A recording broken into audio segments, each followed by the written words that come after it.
नमस्ते. मैत्री बोधच्या परिवर्तनाच्या या शाळेत आपल्या सगळ्यांचं स्वागत आहे. आज आपण एक खूप चांगला प्रश्न घेणार आहोत आणि हा प्रश्न विचारलेला आहे स्नेहाजी यांनी. हा प्रश्न आहे की आपण काही पण अनुभव करतो आपल्या आयुष्यात, तर हा अनुभव कोणत्या कर्मांवरती आधारित आहे आणि आपल्याला नेमकं त्याच्यातून काय शिकायचं आहे हे कसं कळेल? आता हा प्रश्न गोंधळात टाकणारा प्रश्न आहे की आपण कोणते कर्म म्हणजे मग पाठचा जन्म, तिकडे आपण जातो. मग कुठून तरी आपला पाठचा जन्म आलेला आहे आणि त्याच्या कर्मावरती आधारित आपले आज आपल्या आयुष्यात जे पण होत आहे त्याचा सरळ सरळ संबंध त्या मागच्या आयुष्याबरोबर आहे. आपल्या ह्या आयुष्यात एक सत्य आपल्याला पाहावं लागेल. हे जीवनाचं एक सत्यच आहे की सगळ्या गोष्टी, संपूर्ण विश्व एकमेकांवरती आधारित आहे, एकमेकांशी कनेक्टेड आहेत, संबंधित आहेत. तर कसं तुम्ही पाणी पहा, पाऊस पडतो जेव्हा पाऊस जमिनीवरती पडतो, नदीच्या रूपात तेच पावसाचं पाणी समुद्रात जाऊन मिळतं. तर नदीचं रूप बदलतं एक समुद्रात आणि मग समुद्रातून तेच पाणी बाष्पीभवन होऊन वरती जातं. मग हवेतच लपून वगैरे हळूहळू तेच पाणी पुन्हा पावसाच्या रूपात जमिनीवरतीच पडतंय.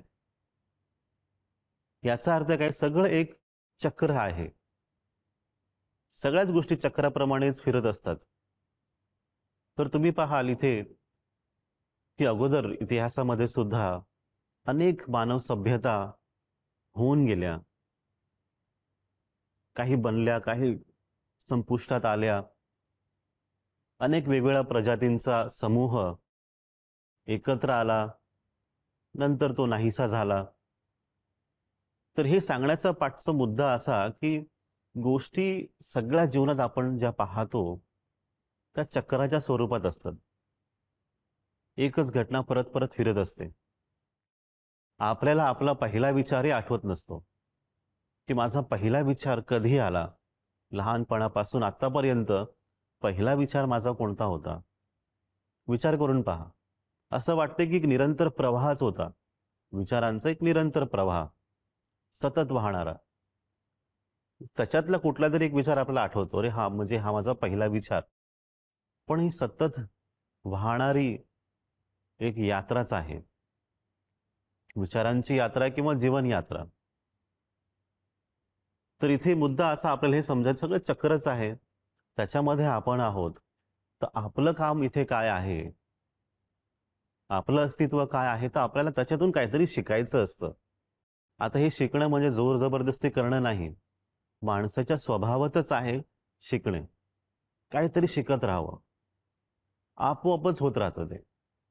तुम्ही जसं शाळेत जातात, शाळेत तुम्ही जे शिकवतात आपले शिक्षक, ते आपण शिकतच असतो सहजरित्या. जितकं समजतं तितकं आपण घेतो. पण शिकणे हा तुमच्या स्वभावाचाच भाग आहे, तुमच्यावर थोपलेलं नाहीये. लोकांना पाहून, त्यांच्याबरोबर बसून सुद्धा आपण शिकतो.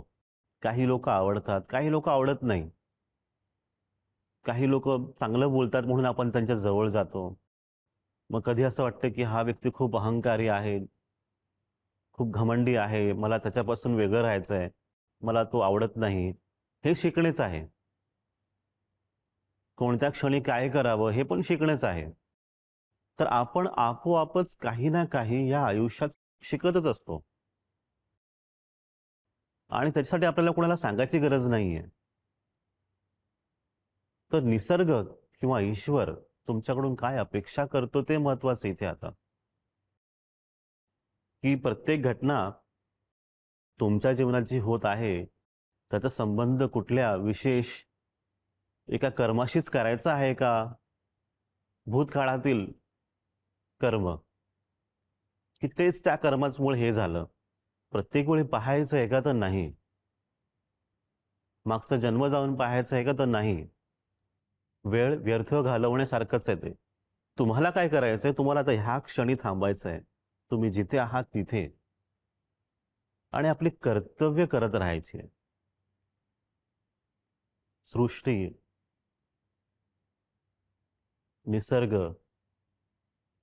ईश्वर तुमच्याकडून काय अपेक्षा करतो?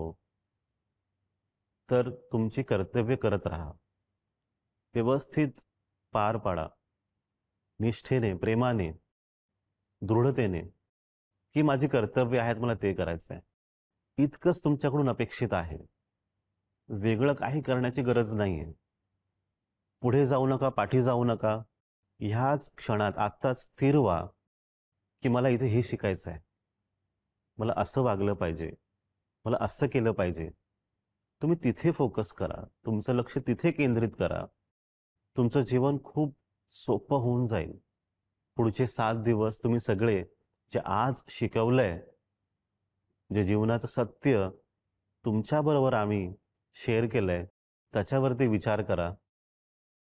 काही प्रश्न असतील तर नक्कीच विचारा. पुढच्या आठवड्यात आपण पुन्हा भेटू, एक नवीन विचार घेऊन, एक नवीन सूत्र घेऊन. आपल्या सगळ्यांचं कल्याण हो, आपल्या सगळ्यांचं मंगल हो. नमस्ते.